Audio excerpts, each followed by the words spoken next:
Salam əziz şagirdlər, bugün tam cəbri ifadələrdən ifadələrin ədədi qiymətlərinin hesablanması bölməsinin izahını sizinlə paylaşacağım. Birinci sualla vaxt itirmədən başlayırıq. Birinci sualda deyir ki, n 3-də 1-dir, n -5-də 2 olanda ifadənin qiymətini hesablayın.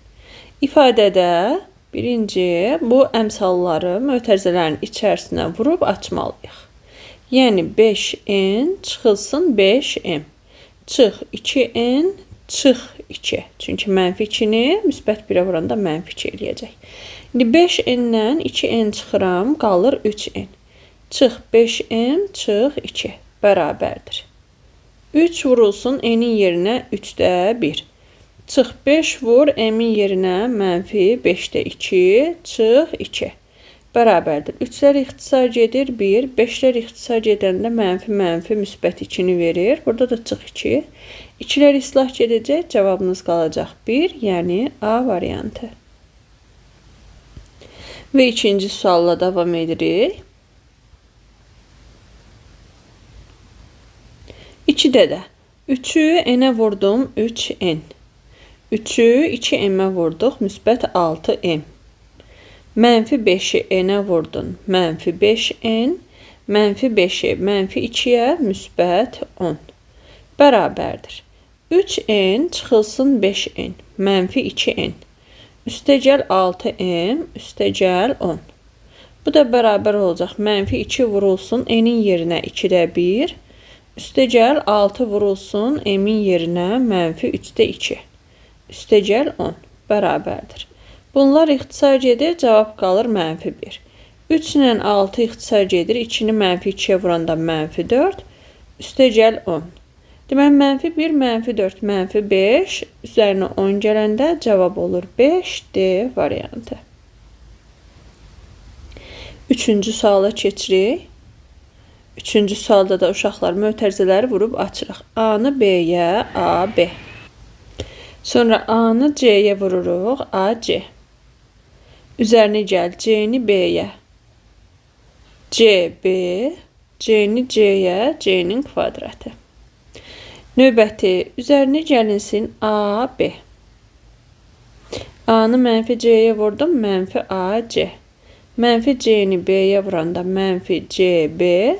-C-ni C-yə vuranda üstəgəl C kvadratı. Bərabərdir. Deməli, AB, burada da bir dənə AB var, olur 2AB. Sonra BC ilə CB eynidir. Bunlar gedir. AC-lər islah gedir. Qalır C kvadratı, C kvadratı, yəni 2 dənə C kvadratı. 2-ni ortaq vuruq çıxarda bilərik. Qalır AB üstəgəl C kvadratı. Və AB üstəgəl C kvadratının cavabını 0,5 verir. Cavab 2 vurulsun 0,5 olacaq 1. Yəni C variantı. Dördüncü sual. Deməli, mötərizələri vurursunuz, açırsınız. A-nı B-yə, A, B. A-nı -C-yə, -AC.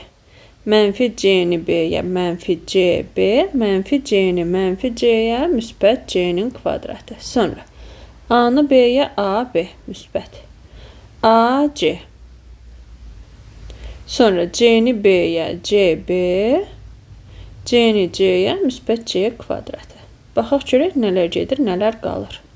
CB-nin biri müsbət, biri mənfi gedir islah. AC-nin biri müsbət, biri mənfi gedir islah. AB 2 dənə qalır, 2AB.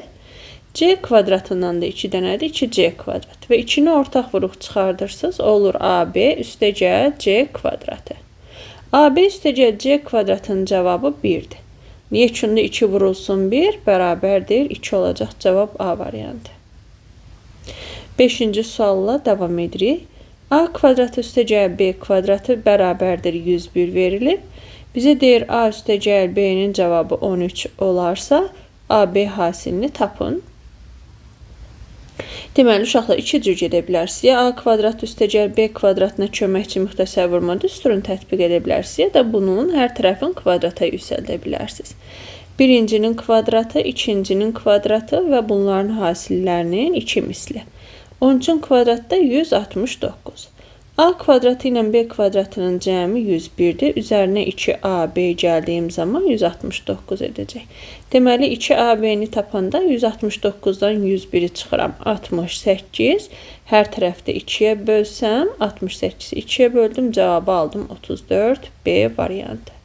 5-ci sual B variantı olacaq və keçirik 6-cı suala. Eynisidir bunun. Deməli, A üstəgəl B verilibdir 10. A, B hasili -7. Bizdən soruşur A kvadratı üstəgəl B kvadratı. Uşaqlar, köməkçi müxtəsər vurma düsturu bunun belədir. A üstəgəl B-nin kvadratı çıx 2AB. Bax, bu düsturu əzbər yadınızda saxlasanız, birbaşa misalın cavabını alırsınız. Çünki A üstəgəl B-nin cavabını 10 verib, çıx 2 vur, AB-nin cavabında -7. Olacaq 100 üstəgəl 14, yəni 114 D variantı. 7-ci suala baxırıq. 7-ci sualda uşaqlar 1-1 x, y-in qiymətlərini yerinə qoyub gedə bilərsiniz. Amma düsturları yaxşı bilənlər kub düsturunun orada açılışını olduğunu görəcək. Deməli, kub düsturuna görə A kubu, baxın. A çıx B-nin kubunun açılışı belədir. Birincinin kubu, çıx, 3 vur, birincinin kvadratı, ikinci, ortada toplama, 3AB kvadratı, çıx B-nin kubu. Həmin düsturda sadəcə toplananların yerini dəyişik yazıb. Baxın, 8y kubunu mən yazıram birinci. Bunu birinci yazıram. Sonra minus işarəsi yazmalıyam. Və x kubu ən axırda yazılacaq. Bax, x kubunu aparıb axırda yazırıq. Çünki kublar axırda olmalıdır. Ortada müsbət işarəsi düşməlidir. Bu kənarlarda da mənfi. 12x, y kvadratını ona görə burada yazıb. 6x kvadratı, y-i burada yazıram. Yerlərini dəyişdirdim. Bildiniz niyə? Çünki kubun altında kubları yazmalıyam. Ortada müsbət işarəsi olmalıdır, kənarlarda mənfi. Sadəcə toplananların yerini dəyişmişəm. Nəyə görə? Çünki bu kub düsturunun açılışıdır, siz onu görə biləsiniz deyə. Bax, 8y kubu, 2y-in kubudur, x kubu da x-in. Bunun mötərizdə kubunun açılışıdır. Həqiqətən baxın, birincinin kubu, sonra 3 vurulsun, bunun kvadratı 4y kvadratı, onu da x-ə vuranda 12x y kvadrat eləyir. Sonra 3 vur, 2y elədi 6y, bir də vurulsun x-in kvadratı burada və ikincinin kubu. Kubun açılışıdır. Deməli, indi yerlərinə qoya bilərik. 2 vur, y-in yerinə -3/2, çıxılsın x-in yerinə 3/2. Burada da kubu. Eləyəcək 3/4 mənfi və -3/2. Toplayanda -3/6 edər. Uşaqlar, -3/6 -2 deməkdir. -2-nin kubu isə nə deməkdir? -8. Deməli, 7-ci sualın cavabı olur B variantı. 8-ci suala baxırıq. Deməli, yenə də kub düsturunun açılışıdır. Biz müsbətlə başlamalıyıq. Ona görə x kubunu əvvəldə yazırıq. Sonra -27y kubu axırda yazılacaq. Kublar kənarlarda olur. Ortaya müsbət düşür, kənarlara mənfi. Ona görə 9x kvadratı y-i burada yazıb, üstəgəl 27x y kvadratı kimi düzsək bunları, siz onun kubların açılışı olduğunu rahat görərsiniz. Məsələn, x kubu x-in kubudur, 27y kubu isə 3y-in kubudur. Və A çıx B-nin kubu düsturunun açılışına görə, baxın, birincinin kubu x kubu, sonra 3 vur birincinin kvadratı vur ikinci, üstəgəl 3 vur birinci vur ikincinin kvadratı, çıx ikincinin kubu. Baxın, görək, həqiqətən də bu 9x kvadratı y verir. Bu da burada 3y-in kvadratı yazanda 3y mötərizədə alınıb kvadrat yazılmalıydı. 9-u 3-ə vuranda 27x y kvadratı. Deməli, bu hissəsini silirəm uşaqlar mən. Bura lazım deyil. Deməli, kubun açılışı olduğunu görürük.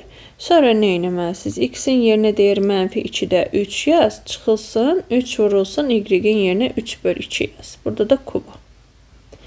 Bu olur -2/3, çıx 2/9 kubu. -2/12 kuba yüksəldəcəm. 2-də 12 mənfi 6 deməkdir. Kubu da eləyəcək mənfi 216. Cavab C variantı. 9-cu sualla davam edirik. Uşaqlar 9 yeni sualdır. Deməli, deyir ki, Px üstəgəl P, x üstəgəl 1 bərabərdir 2x kvadratı üstəgəl 8x çıx 3. P1 ilə P3-ün cəmi 18-dir. Deməli, uşaqlar, P1 ifadəsi görməlisiniz. Bundan ötürü x-ə 1 deməlisiniz ki, P1 ifadəsini orada yarada biləsiniz. Verilmiş ifadədə hər yerdə x-in yerinə 1 yazırsınız. X-in yerinə 1 yazanda olur P1. Üstəgəl P, x-in yerinə 1 yazdığınız üçün bura 2 bərabərdir. 2 vur 1-in kvadratı üstəgəl 8 vur 1 çıx 3. Yəni 7. İndi P2 yarandı və bir də P3 tələb olunur sizdən. Ona görə x-in yerinə 2 yazmalısınız. X-in yerinə yenə burada hər yerdə 2 yazırsınız. Olur P2 üstəgəl P, x-in yerinə 2 yazdığınız üçün 3. 2 vur 2-nin kvadratı üstəgəl 8 vur 2 çıx 3. Neçədir uşaqlar? Bura 8 üstünə 16 gələndə 8-in 24. Oradan da 3 çıxanda 21. Deməli uşaqlar, indi sizin elə bir sisteminiz oldu. Bu sistemini, tənliklər sistemini mən tərəf-tərəfə çıxacağım ki, P2-lər geçsin. Tərəf-tərəfə çıxanda P1 çıx P3 qalır. Bərabərdir, sağ tərəflərində tərəf-tərəfə çıxmalıyam. 7-dən 21 çıxıram, mənfi 14. Və bir də bizim əlimizdə bir dənə tənlik var. O tənliyi də elə gətirib bunun altında yazıram. Sistemləşdirib həll edərik. Bu bizə verilmişdi özü. Tərəf-tərəfə toplayanda P3-lər əks ədədlər olduğu üçün gedir. 2 dənə P1 bərabərdir 4. Çünki mənfi 14-ün üstünə 18 gəldiniz. P1-i tapmaq üçün 4-ü 2-yə bölürük. 2 cavabımız olur Y variantı. 10-cu sual. 10-cu da bu sualdan uşaqlar eynisidir. Px üstəgəl Px üstəgəl 1 bərabərdir 4x kvadratı üstəgəl 2x üstəgəl 7. Bizə deyib ki, P1 üzərinə gəl P3 bərabərdir 22 olarsa P1-i tap. Deməli, P1 yaratmaqdan ötürü x-in yerinə 1 yazmalıyam. Bu ifadədə harada x görürsünüz, aparıb yerinə 1 yazın. P1 üstəgəl P2 bərabərdir x-in yerinə 1 yazıb hesablayaq. Deməli, neçə eləyəcək? 13. İndi x-in yerinə 2 yazmalıyıq ki, P3 ifadəsini görək burada. X-in yerinə 2 yazanda P2 üstəgəl P3 bərabərdir 4 vur 2-nin kvadratı üstəgəl 2 vur 2 üstəgəl 7. Burayı deyir 16. 16-nın üstünə 4 gələndə 20, üstünə də 7 gələndə 27. Baxın, bunlar ikisi sistem tənliyi olacaq və tərəf-tərəfə çıxacağım mən bunları. Çünki P2-lərin getməyini istəyirəm, mənə lazım deyirlər. P1 çıxılsın P3 qalır. 13-dən də 27 çıxanda mənfi 14. Və bir də əlimizdə bu tənlik var. Bunların ikisini alt-alta yazıb sistemləşdirək. Sistemdə P3-lər əks ədədlər olduğu üçün gedəcək. 2 dənə P1 qalacaq. Mənfi 14-ün üstünə 22 gələndə 8. Demək, P1-i tapmaq üçün 8-i 2-yə böləcəm 4. Cavabım olacaq C variantı. Keçirik 11-ci suala. 11. Uşaqlar, 11-də x olduğu kimi saxlayıram. Bu hissə kvadratlar fərqinin açılışıdır. Bir dəfə çıxıb, bir dəfə toplayıbsa x kvadratı çıx 3-ün kvadratının açılışıdır. İkinci tərəfi isə kubların açılışıdır. X kub çıx 2-nin kubu. Çünki bu kubun açılışı necə açılırdı? Birinci ilə ikincinin fərqi x çıx 2, sonra birincinin kvadratı, bunların ikisinin hasili və ikincinin kvadratı. Deməli, x kvadratına vurub başlasam x kubu çıx. Bu 3-ün kvadratı 9 edir. X-ə də vuranda 9x. Çıx təzdən x kubu. Bu mənfi ilə mənfi də verir. Üstəgəl 8-ə. Deməli, x kubular gedir. Yekunda qalır 8 müsbətli deyə birinci yazıram. 8 çıx 9x. Yəni 8 çıx 9 vurulsun x-in yerinə 3-də 1. Bunlar ixtisar gedir. 8-dən də 3 çıxıram. Cavabım olur 5. 12-ci suala baxırıq. Deməli, 12-ci sualda x olduğu kimi saxlayırsınız bu x-i. Bunlar ikisi sizə verir kvadratlar fərqini. Yəni, x-in kvadratı çıx 2-nin kvadratı. Çünki bir dəfə toplayıb bir dəfə çıxıblar. Bunlar hamısı birlikdə isə kubun açılışıdır uşaqlar. Onu bir-bir vurub da aça bilərsiniz. Kub düsturun açılışını görməyənlər. Amma artıq kub düsturun açılışını bilməlisiniz. Çünki müxtəsər vurmaları sizə yazdırmışdım. Deməli, x-in kubu çıxılsın 3-ün kubunun açılışıdır. Deməli, bərabər x-i x kvadratına vuranda olur x kubu çıx. 2-nin kvadratı 4-dür. X-ə vuranda 4x çıx. X kubu, burada da mənfiyə vuranda müsbət 3-ün kubu 27. X kublar gedir, uşaqlar qalır. 27-ni birinci yazın müsbətdir, sonra mənfi 4x. Deməli, 27 çıx 4 vurulsun, x-in yerinə 4-də 1. Və ixtisarlar gedir 27 çıx 1, yəni cavab 26 olacaq. 13-də deyir ki, diaqramda x dəyişəninin asılı bu çoxhədlinin əmsalları verilib, çoxhədlini yazın deyir. Diaqrama baxanda görürük ki, a bərabərdir 4. A-ya uyğun 4. B-yə uyğun 1. B bərabərdir 1 və C-yə uyğun gəlir 3. Bizə verib ax kvadrat üstəgəl bx üstəgəl c. Deyir, bu çoxhədlini yazın. İlk öncə bu çoxhədlini yazmalıyıq. Yəni, A-nın qiyməti 4-dür, 4-ü yazdıq yerinə. B-nin qiyməti 1-dir, 1-i yazmazlar x. Üstəgəl C-də 3. Və indi də deyir ki, bu aldığınız çoxhədlini x bərabər 5 olduqda hesablayın. Bərabərdir, yazıram. 4 vur 5-in kvadratı üstəgəl 5 üstəgəl 3. Uşaqlar, 4-ü 5-in kvadratına vuranda 5-in kvadratı 25, 4-ə vurdum 100, üzərinə də 8, cavabımız olur 108. Və 14-cü sualla davam edirəm. Yenə deyir ax kvadratı üstəgəl bx üstəgəl c. A-nın yerində dayanıb 5 uşaqlar. A-nın yerinə yazıram 5x kvadratı. B-nin yerində 1 dayanıb 1-i yazmazlar, eləcə x yazarlar. Və C-nin yerində 2 dayanıb, üzərinə gəlsin 2 yazacağım. Və sizə deyir ki, bu çoxhədlin qiymətini x bərabərdir 4 olduqda hesablayın. Yuxarıda aparıb x-in yerinə 4 yazırıq. 5 vur 4-ün kvadratı üstəgəl 4 üstəgəl 2. 4-ün kvadratı 16, 5-ə vuranda 80. Üstünə də 6 gəlirik. Buranın cavabı 6 edir, 86. Deməli, bu bölmənin də izahını bitirdik. Növbəti izahımız olacaq ifadələrin ən kiçik və ən böyük qiymətinin tapılması. Yəni, ən maraqlı bölmə. Hələlik.